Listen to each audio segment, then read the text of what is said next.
A minha alma tem sede de vós, como a terra sedenta, ó meu Deus. Salmos 68. Um bom dia. Em nome do Pai, do Filho e do Espírito Santo. Amém. Recorramos sempre à poderosa intercessão de Maria Santíssima, nossa Mãe, e de São José, o Justo. E a expressão do salmista no salmo de hoje é profundamente reveladora da condição espiritual do ser humano diante de Deus. A alma criada à imagem e semelhança de Deus carrega em si uma nostalgia do absoluto, um anseio que nada neste mundo pode saciar plenamente. E Santo Agostinho captou essa verdade ao escrever: Fizeste-nos para ti, inquieto está o nosso coração, enquanto não repousa em ti. E nesse sentido, comparar a alma sedenta com a terra árida revela duas realidades: a fragilidade da criatura e a fidelidade do Criador. E que possamos aprofundar a nossa fé, a nossa intimidade com o nosso Deus, para que de fato a nossa sede seja dia após dia mais saciada.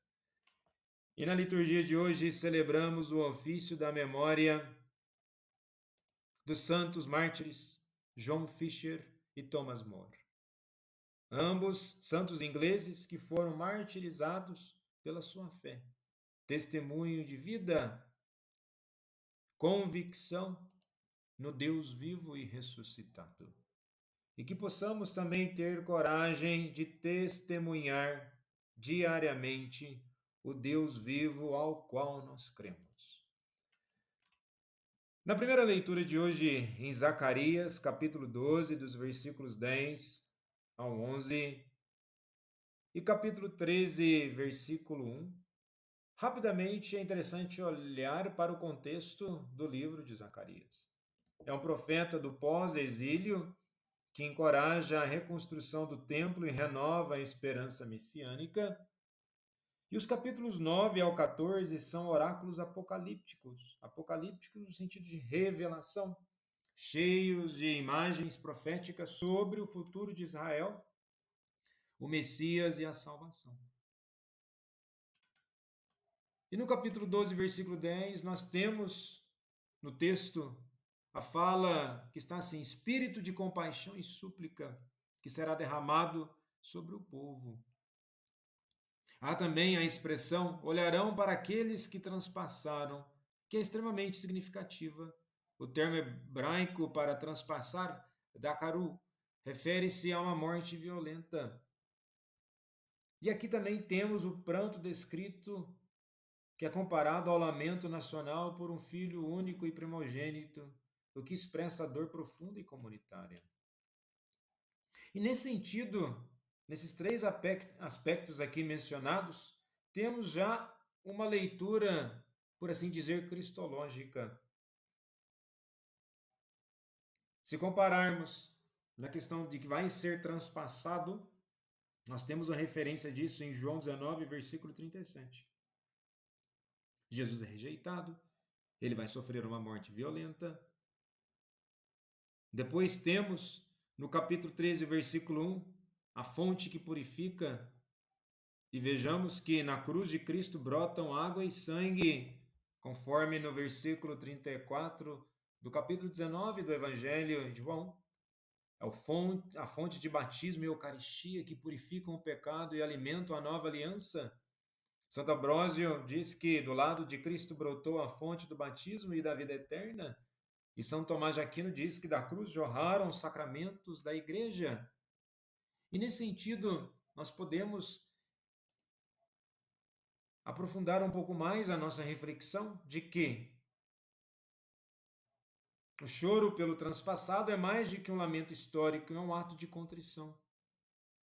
Reconhecemos que nossos pecados também feriram Cristo, e o verdadeiro arrependimento é aquele que, movido pelo Espírito, olha para a cruz e se deixa tocar no coração. A dor pelo pecado abre nosso coração, como o de Cristo foi aberto. Só o coração transpassado pelo amor pode se tornar fonte de compaixão pelos outros. E nesse sentido, nós temos essa dimensão em Jesus, onde verdadeiramente nós somos resgatados. E com isso nós já podemos olhar para a leitura, a segunda leitura de hoje em Gálatas 3, dos versículos 26 ao 29, onde está assim: Pois todos vós sois filhos de Deus pela fé em Cristo Jesus. Vós todos que fostes batizados em Cristo vos revestistes de Cristo. Já não há judeu nem grego, escravo nem livre, homem nem mulher, pois todos vós sois um só em Cristo Jesus. E vejamos que pelo contexto que Paulo escreve aos cristãos da Galácia para corrigir o erro de grupos judaizantes que diziam ser necessário seguir a lei de Moisés, especialmente a circuncisão, para ser salvo. Mas aqui ele afirma categoricamente: não somos salvos pelas obras da lei, mas pela fé em Jesus Cristo. É o primeiro ponto que ele levanta. Depois, o outro ponto, do versículo 26, ao dizer que somos filhos, o termo aqui em grego, o ioi, não indica mera criação, mas filiação adotiva, a mesma que Jesus possui como filho no sentido pleno, agora comunicada aos que têm fé nele. Nós podemos conferir isso em Romanos 8, dos versículos 14 ao 17. E o interessante dessa leitura é que ela vai aprofundando, e logo no versículo 27, o que nós temos? Revestidos de Cristo. E se revestir evoca o rito do batismo e trata-se de uma unificação com Cristo. Não apenas pertencer a Ele, mas tornar-se Ele. E o batismo abole barreiras humanas e socioculturais, sem destruir identidades, mas transfigurando-as em unidade. Não há mais divisão religiosa, judeu, grego, social, escravo, livre, ou sexual, homem e mulher. A unidade não significa uniformidade, mas comunhão no Espírito. E tal comunhão no Espírito deve produzir em nós um senso de maior entendimento e de comunhão com o próprio Deus. E é preciso, então, buscar esse entendimento de quem Cristo é em nossas vidas. E para entender melhor, é preciso responder à pergunta do Evangelho de hoje, em Lucas 9, dos versículos 18 a 24, onde Jesus estava rezando no lugar, retirado, e os discípulos estavam com ele. Então Jesus perguntou-lhes: Quem diz o povo que eu sou? Eles responderam: uns dizem que é João Batista, outros que é Elias.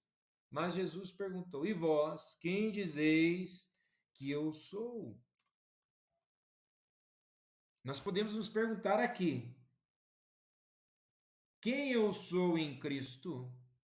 Como eu estou vivenciando a minha vida em Cristo?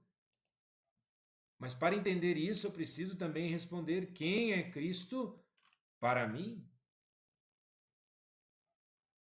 E essa pergunta é fundamental da existência humana, da fé, da história e da salvação. Toda heresia, todo erro, todo desvio espiritual nasce de uma resposta errada a essa pergunta.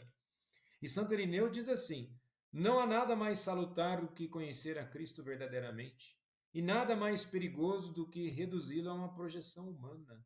É o que acaba acontecendo muitas vezes, o reducionismo de quem Jesus de fato é. E o seguimento de Cristo não é ideológico, nem sentimental, é cruciforme, renuncia a si mesmo, é a morte do ego, da autonomia rebelde. Tome sua cruz cada dia, implica que a cruz é cotidiana, não eventual. E ao dizer quem perder sua vida por minha causa, o paradoxo evangélico, salvar a vida e perdê-la, perder por amor a Cristo e salvá-la. E para tanto é preciso coragem, e a coragem só é sustentada pela profunda comunhão e intimidade com Deus. Os santos mártires João Fisher e Thomas More, rogai por nós. Jesus, manso e humilde de coração, fazei nosso coração semelhante ao vosso.